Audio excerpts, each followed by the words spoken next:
आपने एक देश और एक चुनाव तो सुना ही होगा, लेकिन क्या आपने ये सुना है, एक देश एक समय? अगर नहीं, तो मैं आपको बताती हूँ। भारत में अब एक ही समय लागू करने का फैसला लिया गया है। जी हाँ, सरकार अब एक देश एक समय को लागू करने जा रही है। जीएसटी की तरह यह भी एक बड़ा कदम होगा।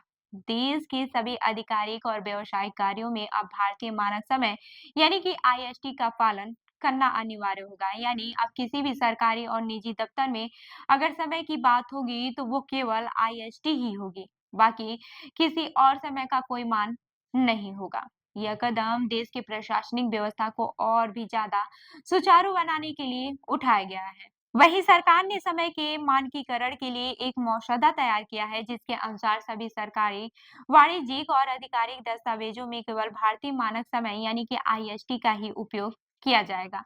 इसके लिए एक कानून बनाने की प्रक्रिया शुरू हो गई है। उपभोक्ता मामले मंत्रालय ने इस मसौदे पर 14 फरवरी तक जनता से सुझाव मांगे हैं। इस मसौदे का नाम है द लीगल मेट्रोलॉजी यानी कि भारतीय मानक समय नियम 2024, जो कि समय के निर्धारण के लिए एक कानूनी ढांचा तैयार करेगा। इस नए मसौदे के तहत यह भी कहा गया है कि अगर कोई आईएसटी का पालन नहीं करता है तो उसे जुर्माना भी लगाया जाएगा। यह नियम वाणिज्य, सार्वजनिक प्रशासन, कानूनी अनुबंध, बैंकिंग, परिवहन और अन्य सभी क्षेत्रों में भी लागू होगा। इसका मतलब यह है कि सरकार के दफ्तरों से लेकर निजी संस्थाओं तक सभी को अब आईएसटी ही अपनाना होगा।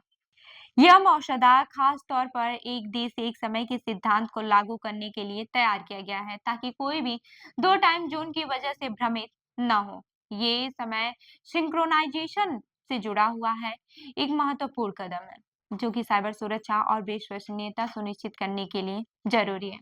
अब सवाल यह उठता है कि समय का मानकीकरण क्यों जरूरी है? दरअसल समय का मानकीकरण साइबर सुरक्षा, संचार प्रणाली और अन्य क्षेत्रों में काफी अहम है, खासकर जिन क्षेत्रों में तकनीकी और वित्तीय काम होते हैं, जैसे कि बैंकिंग, दूरसंचार, रक्षा और 5G तकनीकी, वहां एक ही समय का पालन करता है। बहुत महत्वपूर्ण हो जाता है। अगर समय में थोड़ी सी भी गड़बड़ी होती है तो यह बड़ी समस्या खड़ी कर सकता है, जैसे कि रेल और हवाई दुर्घटना या फिर काम में देरी और अन्य प्रशासनिक मुद्दे।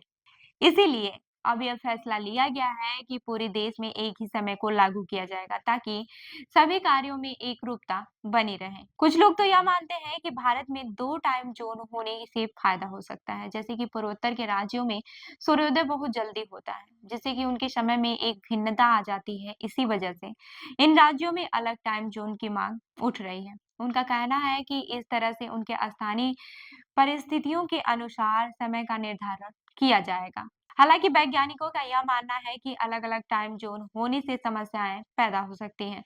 उनका कहना है कि अगर समय में भिन्नता होगी तो इससे बड़े हादसों का खतरा बढ़ सकता है। इसीलिए सरकार ने यह तय किया है कि पूरे देश में एक ही समय होना चाहिए, ताकि कोई गड़बड़ी न हो और सभी के लिए समय का निर्धारण एक समान हो।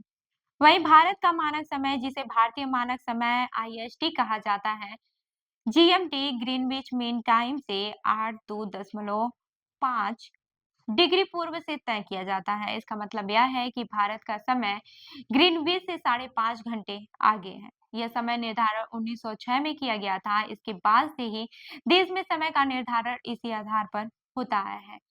आजकल समय का निर्धारण दिल्ली स्थित राष्ट्रीय भौतिक प्रयोगशाला और प्रयागराज के केंद्र से होता है। यह सेंटर समय के मानकीकरण के लिए जिम्मेदार होता है।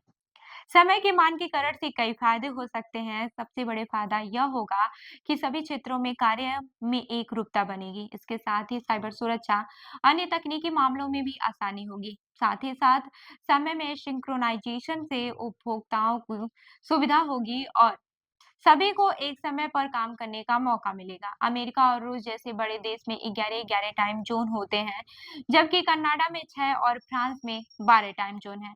हालांकि अधिकांश देशों में एक ही टाइम जोन होता है और अब भारत भी उस दिशा में कदम बढ़ा रहा है। वहीं यह निर्णय भारत के लिए एक ऐतिहासिक कदम साबित हो सकता है। इससे न केवल प्रशासनिक कार्यों में सरलता आएगी, बल्कि लोगों के जीवन में भी कुछ स्तर तक सुधार होगा। अब देखना यह है कि इस नए नियम के लागू होने के बाद से इसका प्रभाव कैसे दिखता है और क्या इससे समय का इस्तेमाल और भी बेहतर हो पाता है। तो इस खबर पर क्या है आपकी राय हमें ज़रूर बताएँ। मैं हूँ रूबी आपके साथ और आप देख रहे हैं जनता पर न्यूज़। धन्यवाद।